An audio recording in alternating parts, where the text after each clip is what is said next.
ఇప్పుడు మన వీడియో ఏమంటే నేను చెప్పా కదా గుండె అయిపోతున్నాడు శ్రావణ్ అని. ఇప్పుడైతే మనం గుళ్ళో ఉన్నాము, చిత్తూరులో సుబ్రహ్మణ్య స్వామి గుళ్ళో. బాబు అయితే గుండె అయిపోయినాడు చూడండి. గుండెలో కానీ చాలా అందంగా ఉన్నాడు నా కొడుకు అని నేను అనుకుంటున్నా, మీరేమంటారో తెలియదు. కానీ నాకు ఈరోజు అయితే వరం ఇచ్చిన కొడుకు ఇక్కడికి వచ్చినందుకు చాలా సంతోషము.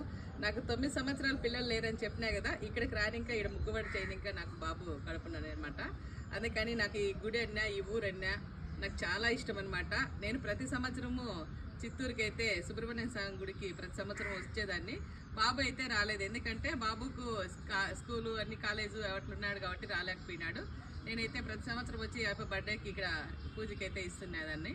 ఈరోజు అయితే ఇక్కడికి వచ్చి గుండు చేపించి మనం ఆయనకు ముక్కుబడి ఉన్నాం కదా, ముక్కుబడి చెల్లించినందుకు నాకు చాలా సంతోషం అయిపోతుంది అనమాట. అలాగే ఏమంటే ఒక చిన్న కోరిక ఏమో దేవునికో నాకో బంధమో ఇది తెలియదు. కానీ ఇక్కడికి రాని ఇంకా స్వామి అయితే ఒక వస్తువు అడిగినాడు, అదేంటని కానీ మీ ముందుకు తీసుకొని వస్తాను.